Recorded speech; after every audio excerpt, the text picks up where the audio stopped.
Hi everyone, I'm Anya Parampil and this is Redlines. 15 Asia-Pacific nations have signed a landmark economic agreement forming the largest trading bloc in history. The Regional Comprehensive Economic Partnership, or RCEP, was signed on November 15th, with signatories including China, Australia, Japan, South Korea, and Indonesia. RCEP member states account for roughly 30% of the world population and 30% of global GDP. So, how does RCEP represent a major shift in the global economy, especially considering the United States is not included in the pact? To find out, I'm joined now by Beijing-based journalist Ian Goodrum. Welcome back to Redlines, Ian. Thanks for having me again.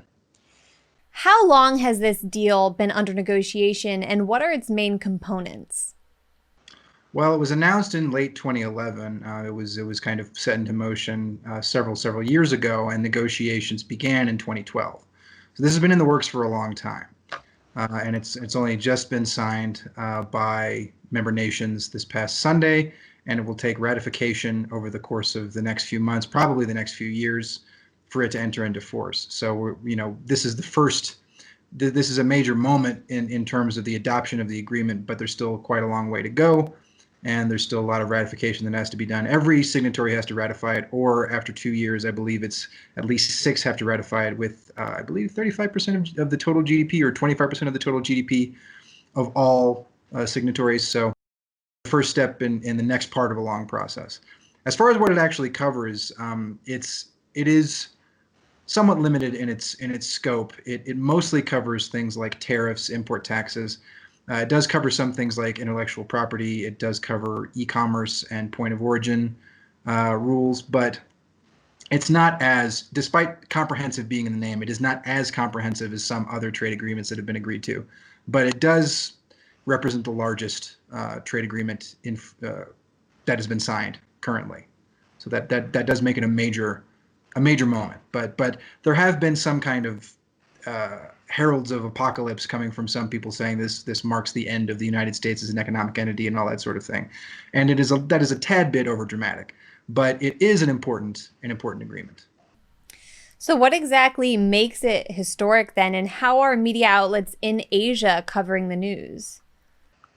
Well, it's historic in terms of its scope, mostly because it covers 30% of the world's population and about 30% of the world's GDP. This is the largest trade agreement, bigger than the European Union, bigger than the U.S., Canada, Mexico agreement, in terms of population and in terms of GDP. So that makes it a big deal. It's also the first free trade agreement between Japan, Republic of Korea, and China, who previously haven't had any formal free trade agreement like this. There have been, of course, bilateral negotiations on trade, but no kind of common project of this nature. And as far as it's been reported, I mean, it is a big deal. I don't want to downplay that fact, despite the limited nature of its provisions. But this is a big moment for Asia as a region, because it covers almost everyone in the region. It covers the major economies of the region. It brings the regions and countries closer together in terms of economic relations and trade, and it does mark a shift, not a wholesale kind of jerking motion of the World Economic Center from the west to the east, but it does mark kind of another step in the process of shifting of the economic center of the world to Asia, and so. This advantages, because this advantages so many Asian economies in terms of their relations with one another. In Asia, it's being reported as a major deal, a major success, and I think that's not entirely inaccurate. Although there are some objections that have been brought up by some groups, and those need to be considered and taken seriously on the basis of environmental and labor standards. This is not really. It's not the same kind of agreement that would include all those things. Again, it is a limited agreement, despite it being so big in terms of the populations it affects and the slice of the world economy that it affects. And what does it say about the future of the world economy that the United States was not included in this agreement? How might that impact the United States? Well, I mean, it certainly means that even countries that are historically and statutorily allies with the United States, like the Republic of Korea and Japan, can get preferential treatment from their closer neighbors in terms of imports and exports and trade, which would make them theoretically and probably in practice more likely to engage in more trade with their neighbors rather than with the U.S. So it does kind of privilege the economies of Asian nations over Western nations who might previously have enjoyed a preferential economic relationship, because the tariffs have been reduced to such a degree, and because there is the process of import and export and trade have been streamlined to a degree with this agreement.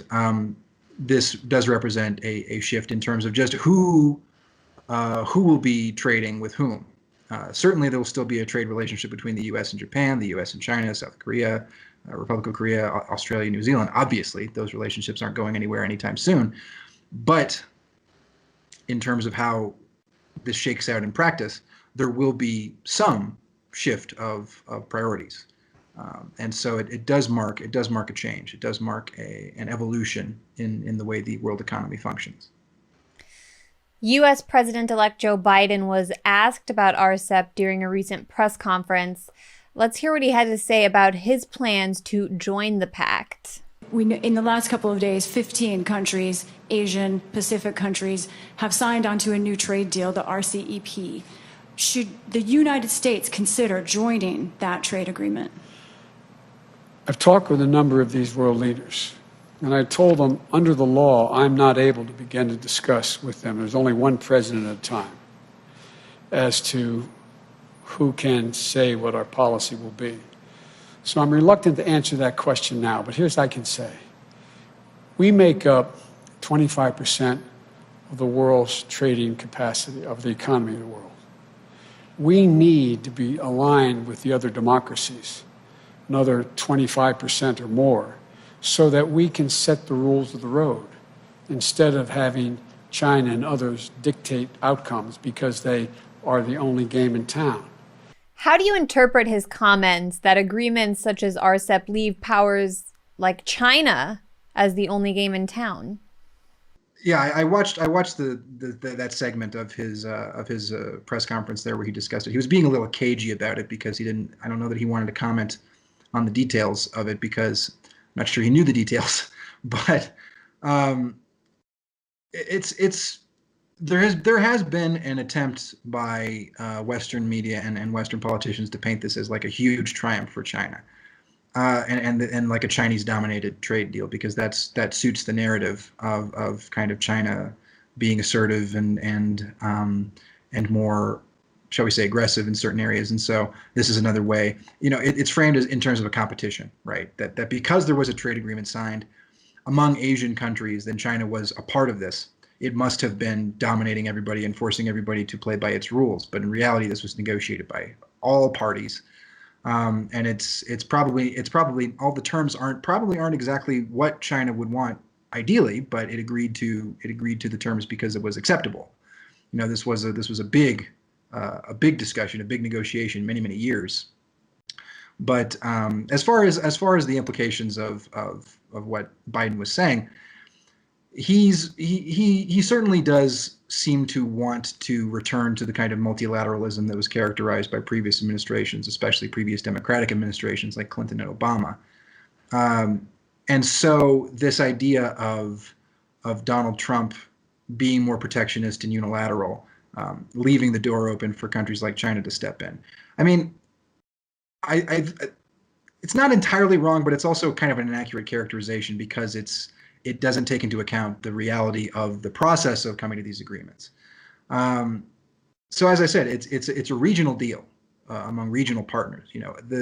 The idea that the U.S. should have a say in that is a little strange, and the idea that the U.S. needs to consider this a loss and that it needs to be trying to catch up with China on the basis of this agreement is also a little strange. The U.S. had its chance. It had its Trans-Pacific Partnership that Donald Trump withdrew from, and then the countries that were signatories to the TPP that weren't the U.S. made their own agreement that was weakened in scope. The U.S. had a lot more stringent requirements because of the economic power that it holds in making these negotiations. So it's interesting, like the fact that the U.S. kind of did dominate TPP negotiations because it was part of their so-called pivot to Asia and their containment strategy against China to kind of economically and isolate China from the rest of the region. So the U.S. set a lot of terms that other countries weren't happy with. But as far as we know from the negotiation process that happened here, the only country that might have come away feeling a little bit miffed was India because they withdrew last year. But everybody else seems to be okay with the terms, and they've signed on, and I expect they'll ratify it as well.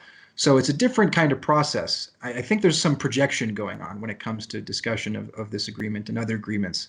There's a certain self-identification from the U.S. because of the way it handles its trade agreements, that it assumes, because China is a big economy and a big country, it must handle its negotiations the same way, when in reality, I think there's a lot more conciliatory tones taken and a lot more concessions made than you would see when the U.S. is at the negotiating table. So, I mean, certainly there is an economic shift, as we talked about before, but I think there is a desire to characterize it in a very negative fashion, and I don't think that's particularly fair. Is joining RCEP even an option for the United States? Theoretically, it is, because there is a provision in the actual text of the agreement that says after a certain period of time, other nations can apply to join. In reality, I think that's pretty unlikely, just because regional. It's in the name, regional comprehensive economic partnership.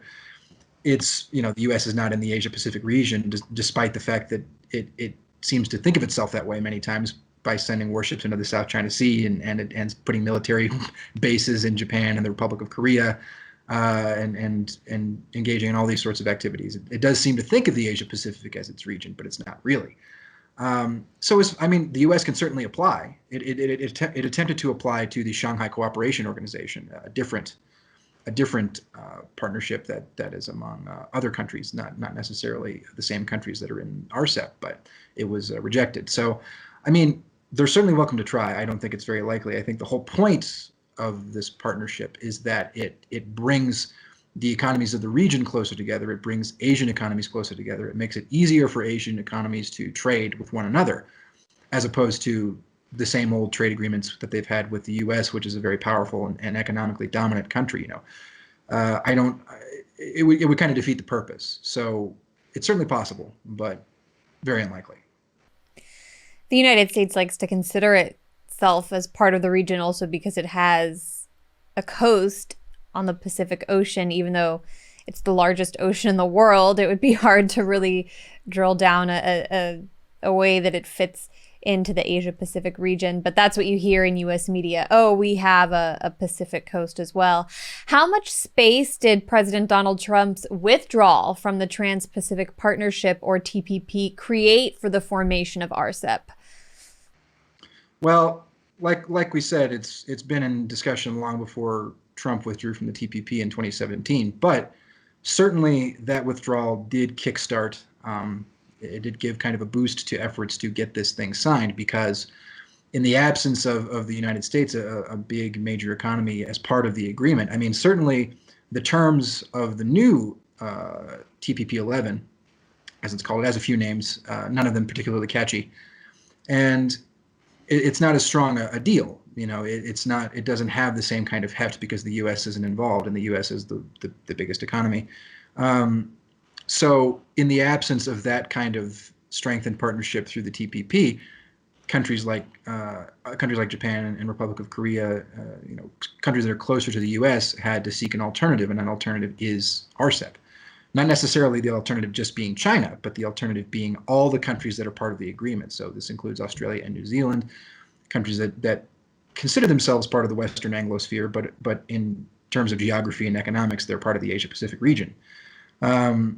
So it did kind of give a boost, give a kick to motivate countries to keep the process going and to re-enter it with more vigor.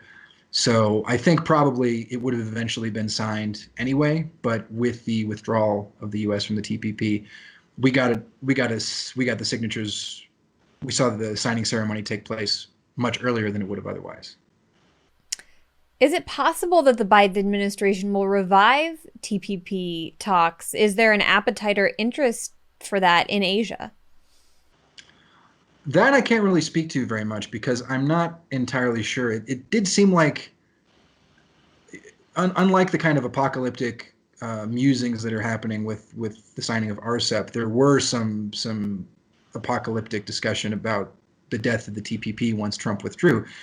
And it didn't die. It came back, and the next year the rest of the countries signed. But as far as the impact it was going to have on the world economy, it was functionally dead. Whether it can even be restarted now that there is a new agreement that has excluded the U.S., I'm not even sure if that's possible. I mean, that I'm not familiar with. There might be provisions in the new TPP 11 that are similar to RCEP, and that countries can join at a later date. If that's the case, it's possible. Biden has very much made this. He made the campaign a referendum on Trump. He has characterized his transition by being not Trump and essentially discussing rolling back all the executive orders and unilateral withdrawals that Trump made. He's specifically mentioned the Paris Climate Agreement. He's mentioned the Iran nuclear deal. He hasn't mentioned the TPP as much. That hasn't been as high up on his agenda as the other two. So unfortunately I can't speak to the details of how such a process would take place. But if there is a process in place where the U.S. could rejoin, I don't see it as a priority for the administration, because otherwise he would have been talking about it as much as he's been talking about the Paris negotiation and the Iran nuclear deal. So it's if it is on the agenda somewhere, it is very low on the priority list. That would be my guess anyway. And perhaps low on the priority list of Asian countries, considering this new agreement. Do we know why India is not a part of RCEP, or if it may join in the future? I know you alluded to this, but I don't know if you have any more detail. Well, I mean, there's been a decidedly kind of anti-China sentiment upswing in India in recent years. There was some allegations that RCEP would mean Chinese domination of the regional economies, and I don't know if that's necessarily true. I do know that the worst way, if you are concerned about Chinese domination, I don't think that's a particularly valid concern. But if that is your concern, it doesn't seem like the best idea to pull your economy out of the agreement when you represent a very large chunk of the countries that would be signing, the GDP of the countries that would be signing the agreement. So it's a little counterintuitive there. But that's been the public-facing rhetoric as far as India's withdrawal is concerned. They were worried about. They didn't, and there was some concern about intellectual property agreements covering prescription drugs, which India has a very large interest in prescription drugs because it manufactures quite a lot of generic drugs, and that's a major industry for the country. But that there was a lot more kind of fiery rhetoric about China, which is kind of the MO for Modi lately. As far as India rejoining, it's interesting you mentioned that, because, as I said, there's a provision in the RCEP that says that new countries can enter the agreement after a certain period of time. India is the only exception to that. India can re-enter the agreement anytime it wants. So the door has been left open for India to come back if they so choose. So it's possible. The Indian economy is not in a great state, even before COVID, and now especially. So there could be some involuntary motivation just in terms of the economy that pushes India back into RCEP, just because they need some kind of stimulus, and this would be a way to do that. But I don't know. It's hard to say. They might begrudgingly join. They might stay out of it.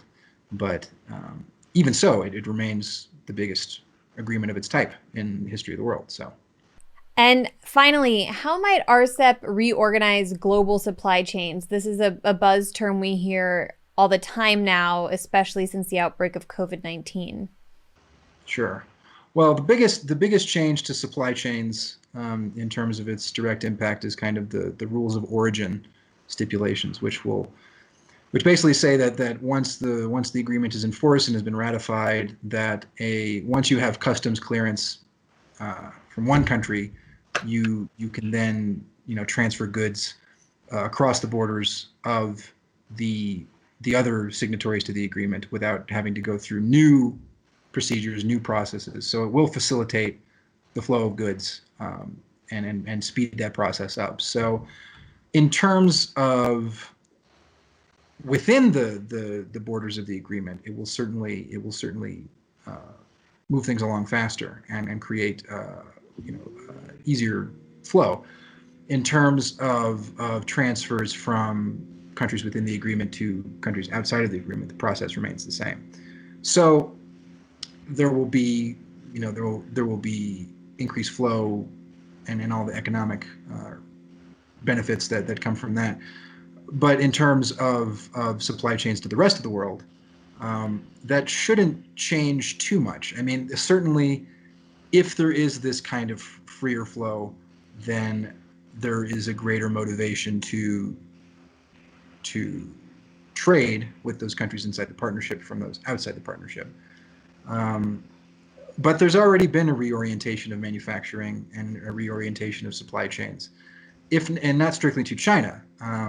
There's manufacturing in Vietnam, in Malaysia, in Bangladesh, India, lots of countries. So supply chains will probably continue their march eastward, even if it's not necessarily based in China the way it was in previous decades. But as far as what the agreement does, it really is about increasing flow and increasing trade within the partnership as opposed to inside outside. So the changing of supply chains might be independent because that process has been ongoing for quite some time. Ian Goodrum, I always appreciate your analysis and your tweets. Thanks so much. Thank you.